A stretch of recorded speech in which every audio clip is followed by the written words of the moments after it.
Raimi, es evidente que Santa Cruz, que el campo político cruceño ha cambiado bastante en los últimos años. Lejos estamos ya de aquel escenario en el que Rubén Costas y Percy Fernández tuvieron una presencia de más de 14 años cada uno en la gobernación y la alcaldía de Santa Cruz, respectivamente.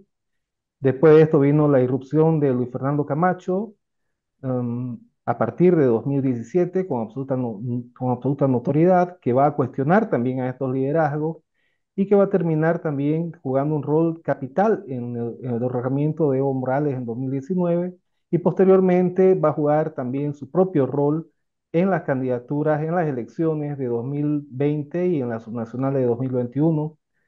Y bueno, ¿cuál es tu visión sobre cómo ha ido evolucionando la disputa en el campo político cruceño en todo este periodo, en todos estos últimos años?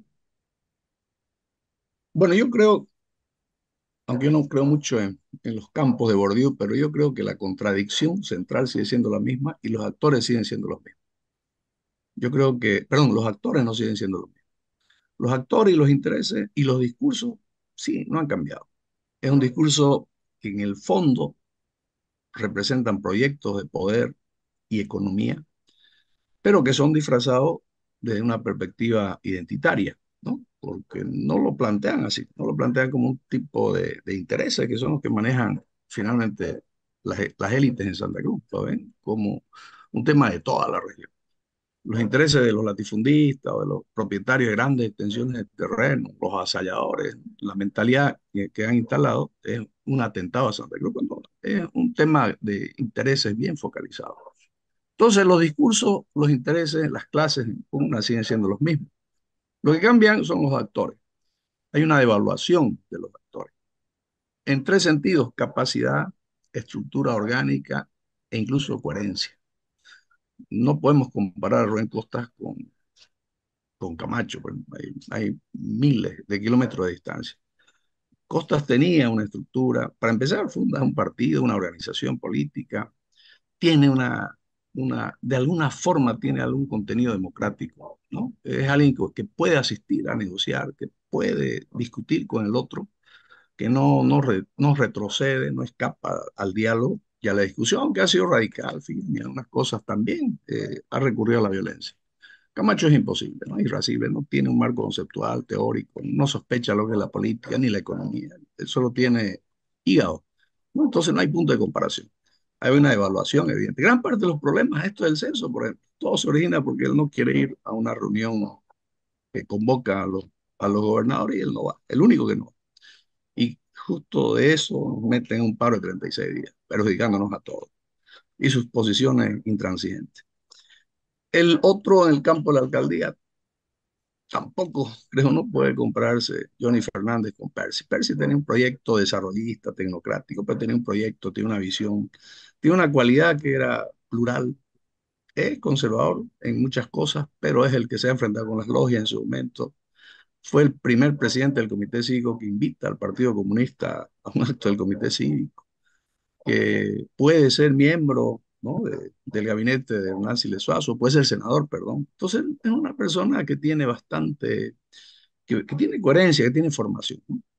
Johnny, bueno, es típico de las organizaciones populistas a ideológicas, ¿no? Es decir, no sabe dónde va, no tiene un norte, es un caudillismo vacío, ¿no? Espurio, diría yo. Costas tuvo la capacidad de aglutinar un bloque con el comité cívico, con la alcaldía, con él mismo como gobernador, que fue el fuerte de resistencia, el frente de resistencia más fuerte que tuvo el gobierno, que incluso lo extiende a otros departamentos, ¿no? La media luna.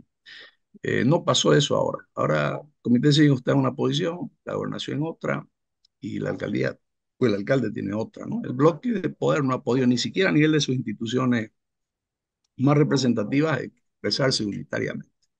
De hecho, el paro que hay ahora es justamente por esas peleitas, ¿no? Porque el comité cívico quiere o tiene miedo de que el sector radical de Camacho empiece a cuestionar, ¿no?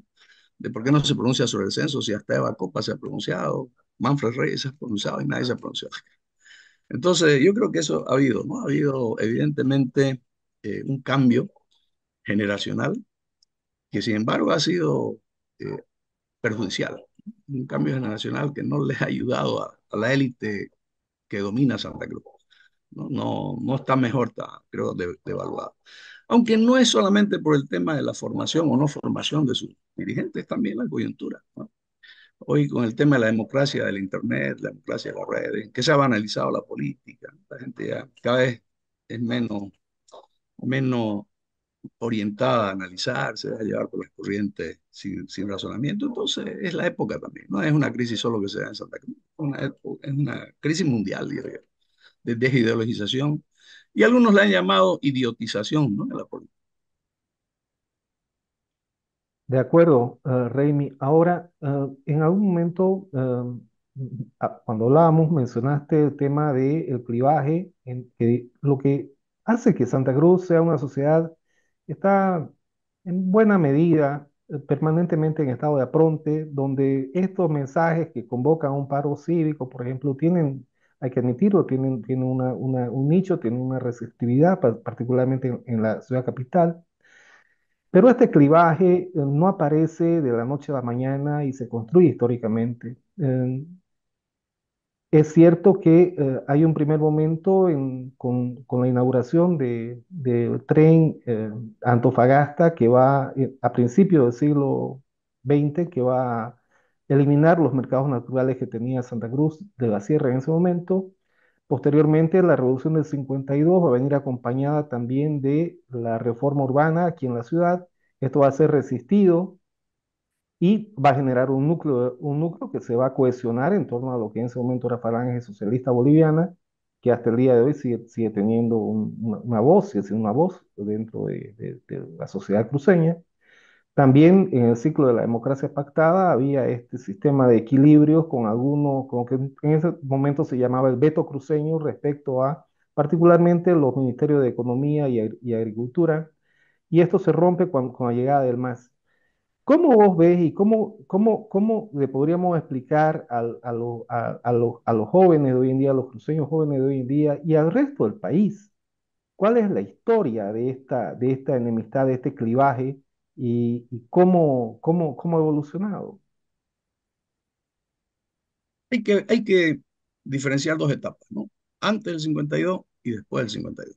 Antes del 52, la lucha de la élite, que son agropecuarias, era por tener un espacio en el mercado nacional.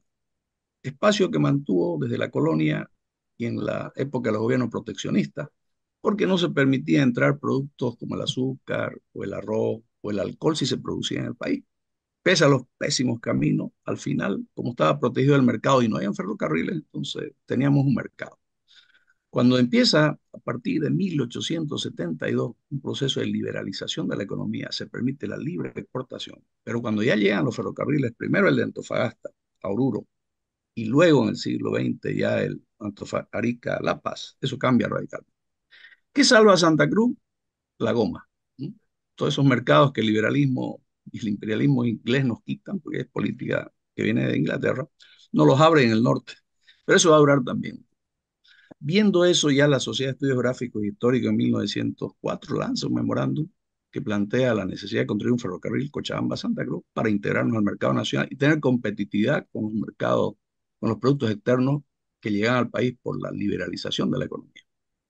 Entonces, empieza una lucha que va a tener su punto más duro en 1924, 1925. Incluso se crea un partido orientalista y otro partido, el Partido Regionalista, que lo que quieren no es separarse, eso también es una falacia, nunca ha querido Santa Cruz separarse. Lo que quieren es unirse al país y no puede unirse porque no hay ferrocarril. Y es una lucha cívica que en ese momento no era política, era cívica realmente porque tenía que ver con la sobrevivencia de la economía, que a la que más le interesaban, por supuesto, eran las élites, pero ahí había una cohesión social y un discurso legítimo, creo yo.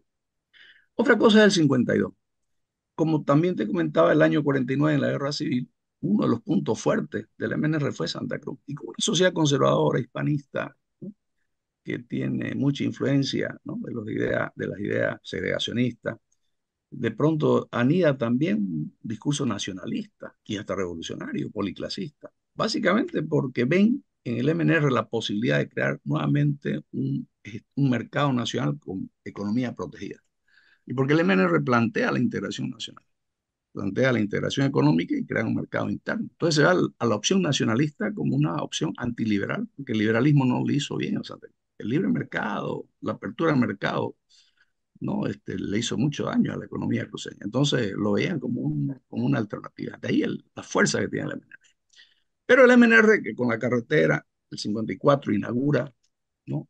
Con la política arancelaria dura para importar cosas que se producen en el país, entre ellos productos agropecuarios, alcohol, arroz, azúcar, va a generar, sin embargo, reformas internas. Si bien aquí no hubo reforma agraria, había el temor que se lo haga, las grandes propiedades quedaron sin tocar. Sí hubo reforma urbana, que ahí van a ser la base de la protesta, principalmente Falange, no fue cívica, fue Falange inicialmente, que luego se va a mezclar con los cívicos. Y Falange se va a convertir no solo aquí, sino también en el país, en la vocera de los intereses de la oligarquía desplazada por la revolución. Y sus luchas van a ser disfrazadas de cívicas, ¿no? Porque van a luchar contra la reforma agraria, ¿no? El tema va a ser un discurso que se lo asume como cruceño. Ahí empieza. Ahí empieza cuando la lucha económica y de los privilegios se convierte y se la disfraza con temas regionales. No es casual que justo cuando hay procesos de movilidad social, el 52, el 84, el 2006, ¿no? El MNR, la UDP, el MAS, resurja el tema de la identidad, resurja el civismo, resurja de pronto las ideas de ¿qué dijo la dirigencia cívica contra Barrientos, que fue un dictador sangriento? O contra Banzer, que fue alguien que conculcó 7 años la libertad de expresión, la democracia, cerró las universidades, prohibió los partidos, censuró la prensa. Nadie dijo nada. ¿Qué dijeron contra el 20 años de gobiernos no liberales? Nunca hubo una movilización contra ellos, ¿no? Porque había esa, ya fueron incluidos. De hecho, Banzer Barrientos incluye a la oligarquía cruceña en el gobierno, ¿no? Y van a ser cuota parte importante. Pero cuando esos procesos se interrumpen, como por ejemplo el 82, la UDP o con el MAS del 2006, otra vez vuelve el tema, ¿no? Y se potencia y se pone y se construye en el escenario nacional. Porque al final lo que se define en este momento es que hay una élite empresarial que tuvo durante 20 años el gobierno de Gonzalo Sánchez, Banzer, presencia casi permanente en los ministerios de Economía, de Agricultura, definían la política económica, tenían el privilegio, manejaban la superintendencia de bancos. Pero de pronto con el gobierno más eso para. Y no es que se lo haya arrinconado, porque nunca ha habido ninguna expropiación hacia ellos. Se ha afectado a las empresas extranjeras, ¿no? que habían prácticamente hecho lo que querían con las empresas del Estado, pero al propietario, al empresario, al agricultor no se les hizo, se les garantizó más bien. Pero el tema es que ya no tienen ese dominio. Y obviamente cualquier clase quiere estar en el poder para manejar, gestionar mejor sus asuntos. Y no lo ve amigable el entorno político, por lo tanto lo cuestiona. A veces ha tenido acercamiento, a veces se aleja, pero generalmente lo cuestiona. Y ese discurso no puede ser presentado como intereses de los grandes propietarios, de los grandes empresarios, no, no. Se lo asocia como el interés de Santa Cruz. Si, por ejemplo, a alguien le afecta una propiedad improductiva, no es la afectación empresaria, es una afectación a la región. Se ha metido ese ideologema y se lo ha repetido y han tenido la habilidad, porque tienen los medios para hacerlo, de tomarle una causa regional. Por eso en las clases medias, incluso en los sectores populares, ¿no? Poco formados, han generalizado esto. Y se ha facilitado por la cada vez más frecuente y extensivo analfabetismo funcional. Gente que sabe leer y escribir, pero no lee lo que entiende y no interpreta lo que lee, ¿no? Entonces, un eslogan, un meme emotivo es suficiente. Una consigna mueve gente. Ahora, por ejemplo, nos ha engañado con el censo. Todo el mundo cree eso y el único departamento que va a ganar algo somos nosotros. Los 8 que van a perder están protestando, pero el único que gana es el único que hace paro. ¿Cómo se explica eso, no? Cuando hay elementos científicos, racionales en la demografía que muestran que no hay ese poder oculto que quiere hacerle daño a los 9 departamentos, ni se lo puede demostrar. Y le da más credibilidad a unas encuestas censales del Instituto Cruceño de Estadísticas, que lo ha hecho en base a medidores de CRE, ¿no? ¿no? Y siquiera sin mapas cartográficos, sin un universo mínimo, ¿no? Para la validez de una encuesta. Pero para eso tiene validez. Pero un censo con auspicio internacional, con control internacional, no vale. A ese nivel es mundial. ¿De acuerdo?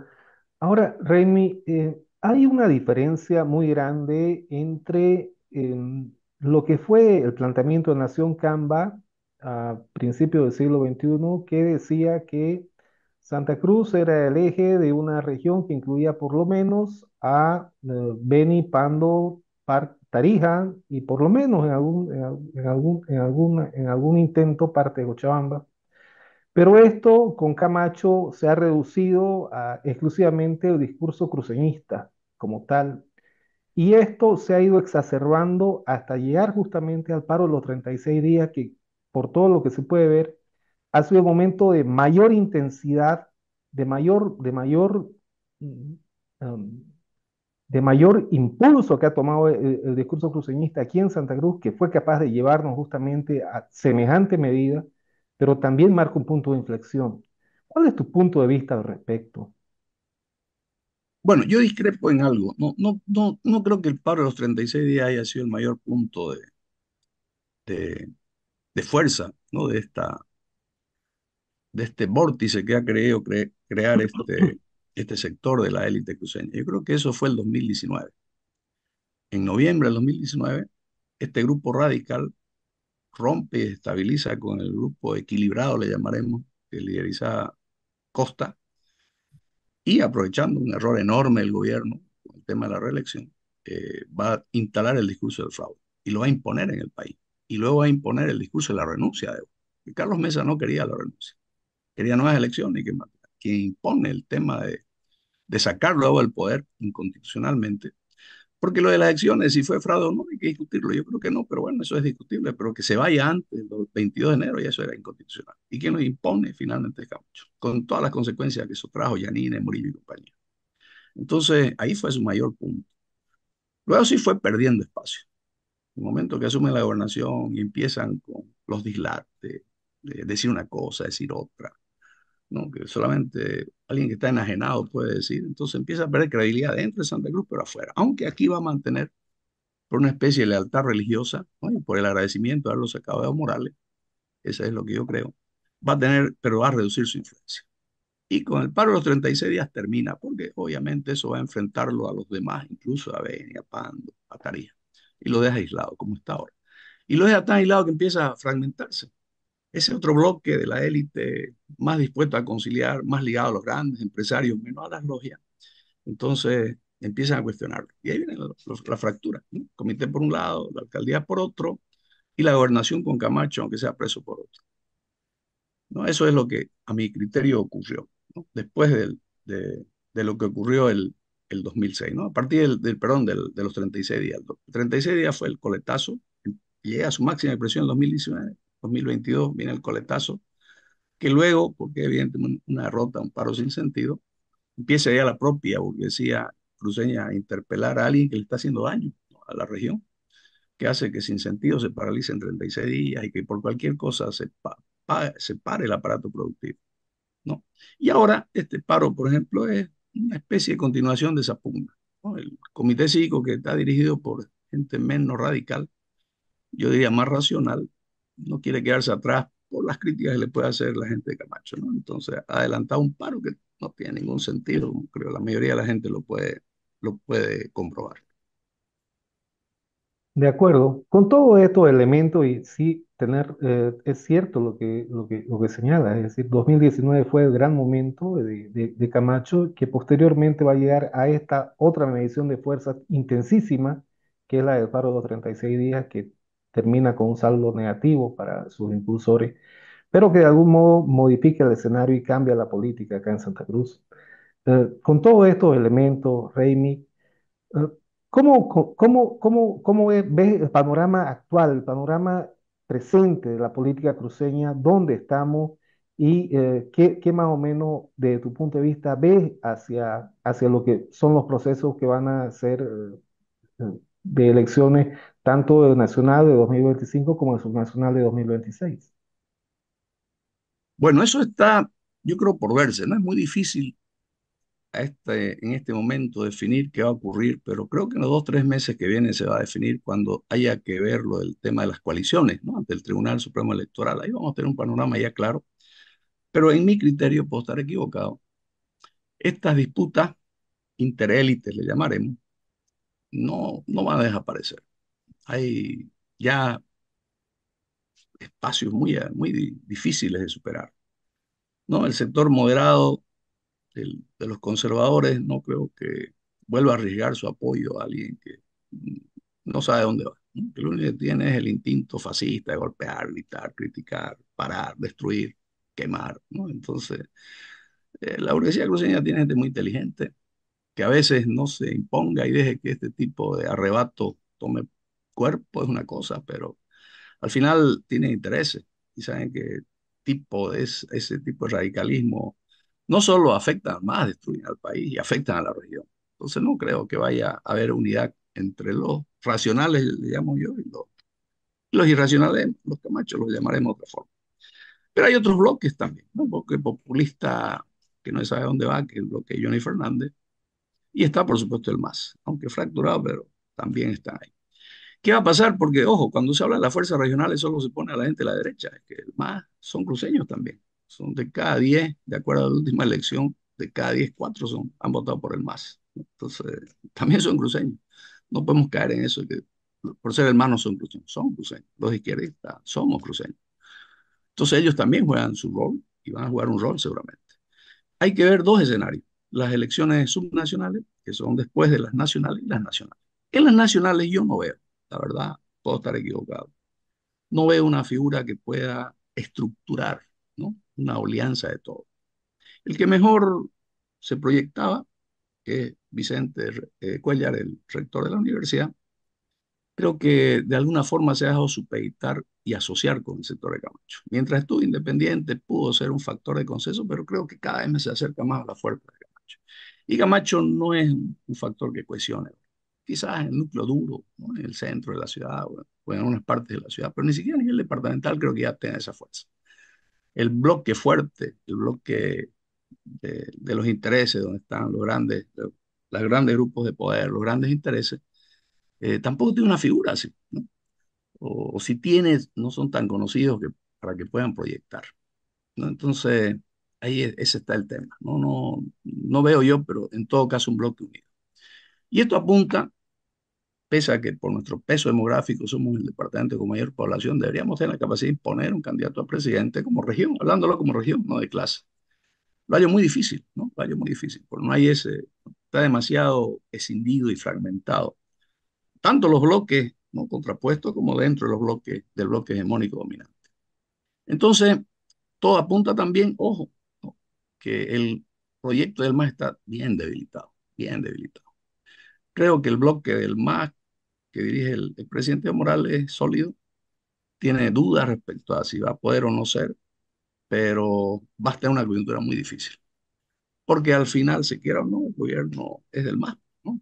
Y el propio sector del MAS que lidera el presidente está también debilitado porque se está cargando la gestión inmediata del gobierno.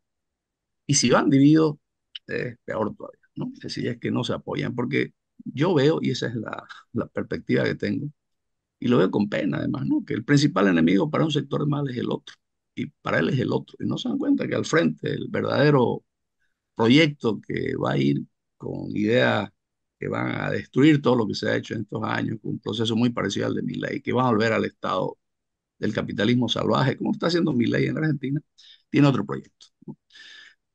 Pero la gran ventaja que tienen es que al frente tampoco hay las opciones de la derecha. Mi criterio, sin embargo, que el único que pudiera articular desde la oposición un discurso contra el MAS en sus versiones es Manfred Reyes Villa. Tiene dominio territorial, tiene tradición política, es populista y puede ser un eje articulador que se mantiene la visión del MAS, pudiera ganar las elecciones, creo yo, ¿no? En mi criterio. Y ahí, evidentemente, tiene que contar con Santa Cruz. Tiene que contar con Santa Cruz. Ahí yo creo que debería, si es que tiene un plan serio, jugar a dos alternativas: o tener a alguien de Santa Cruz, como dice el presidente, o de repente recurrir a alguien de La Paz, ¿no? Porque son los otros departamentos. Porque Cochabamba está al medio y es el tercer departamento. Hay que ver también el tema poblacional. Así lo veo, no veo yo que tengamos un discurso desde la región integrador. ¿Cuál es nuestro problema? La mayoría de nuestros líderes departamentales vienen con la escuela de la lucha cívica. Nosotros contra ellos, contra el centralismo, contra a los que le damos de comer, ¿no? A los que nos avasallan. Y ese discurso, ¿no? Tan regional en el resto del país no cala. A diferencia, por ejemplo, de Vance, que fue un dictador con el que yo no estoy de acuerdo y para mí fue un criminal, sin embargo, tuvo un discurso nacional, aunque favoreció a la burguesía cruceña, tuvo un discurso nacional. Bush, por ejemplo, el mejor ejemplo de un Camba que tuvo un discurso nacional. Se lo lloró 10 veces más en La Paz que aquí. Aquí prácticamente no es tan importante como es el resto del país, porque tiene un discurso nacional. O lo que siempre pongo como ejemplo, uno de los mejores estadistas que tiene este país, que es Víctor Paz Estenssoro, él era de Tarija, pero jamás habló de tarijeñismo. Tiene una visión nacional. Y si uno va a querer conquistar los votos, ¿no? A enamorar en un proyecto nacional, tiene que hablar de Bolivia, no tiene que hablar solo de su región. O no tiene que poner la región respecto a la nación.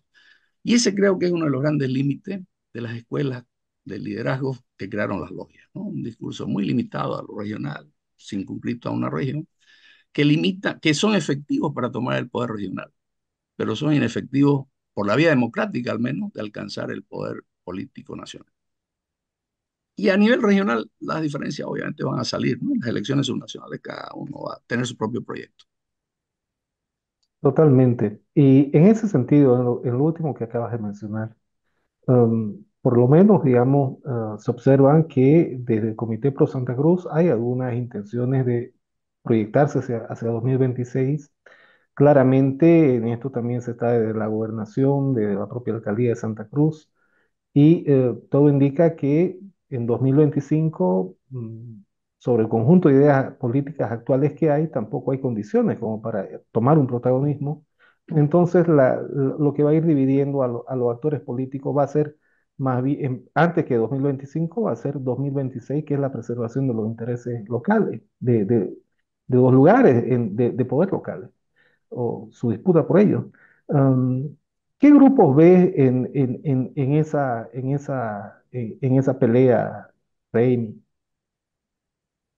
Bueno, hay dos grupos, creo yo, que son notorios, ¿no? El grupo de las clases medias, ¿no? Profesionales, cívicos, cooperativas, que son los más radicales, ¿no? Porque son los que están en la querella del espacio político permanente con los avasalladores, con los otros. Y el discurso empresarial, ¿no? La CAO, la CAINCO, los grandes empresarios, los dueños de las grandes redes que lo ven de una perspectiva más moderada en función a su perspectiva económica, ¿no? Que ven intereses y ven los intereses sin tanto énfasis en lo local o en lo identitario. Ambos responden en última instancia a un ideal hispanista, cruceñista, pero con grado, ¿no? Yo creo que uno lo expresó muy bien Suento Costa o la actual dirigencia del Comité Sigo, que creo que se lleva muy bien con la Cabela Cañico y la otra Camacho, ¿no? Camacho y los otros sectores. Esos dos son yo los que yo veo. Y dentro de lo alterno, de lo alternativo, hay una clase media popular, no diría de izquierda, populista como la Ioni, que se apaga y se infla en función a lo que pase con el MAS. Cuando el MAS se consolida, crece, la UCS desaparece. Cuando el MAS se debilita, la UCS, ¿no? Hay una especie de disputa entre ambos. Entonces, si el MAS está habilitado, claro, la UCS puede ser la alternativa, el canal de expresión de los sectores migrantes, populares, ¿no? Clases medias empobrecidas, sectores discriminados. Pero si el MAS asume fortaleza, normalmente tiende a subalternizar el discurso de la UCS. Eso ha pasado en los últimos 15 años, es notorio darse cuenta. Entonces, esas son de verdad, ¿no? Entonces, pero no hay que subestimar a ese sector popular. Tiene un 35 al 40% del electorado, y yo diría un 30% leal y firme, ¿no? Que no importa dónde alguna parte va a ir. El drama es que ahora va a estar dividido en tres bloques, ¿no? Uno que responde al gobierno, otro que responde al MAS y el otro que responde a la UCS. De acuerdo. Hablemos un poco del MAS acá en Santa Cruz. Mm, En este tema del censo, por ejemplo, se ha posicionado la idea de que somos poco más de 4 millones de habitantes a través de un informe que dio el Instituto Cruceño de Estadística, que en ningún momento fue adecuadamente refutado o cuestionado, por lo menos, por alguien del MAS, alguna autoridad gubernamental que yo recuerde, o alguien de la Levista tampoco. ¿Quién le habla a Santa Cruz? ¿Quién le habla a las clases medias cruceñas desde el MAS? ¿Cómo ves esta relación también que tiene sus tensiones desde el lado del MAS respecto a Santa Cruz? Y cuando digo Santa Cruz, básicamente estoy hablando de la ciudad en primera instancia, porque es evidente que fuera de la ciudad de Santa Cruz de la Sierra, el MAS tiene presencia, o sea, basta ir a Guarnes o a La Guardia, no es necesario ir muy lejos. Pero en lo que hace a esta sociedad urbana de clase media, ¿cómo ves el tema de la relación y de qué está haciendo el MAS también por um, llegar con su verdad acá? Yo creo que hay una paradoja, ¿no? El MAS ha trabajado bastante por las clases medias.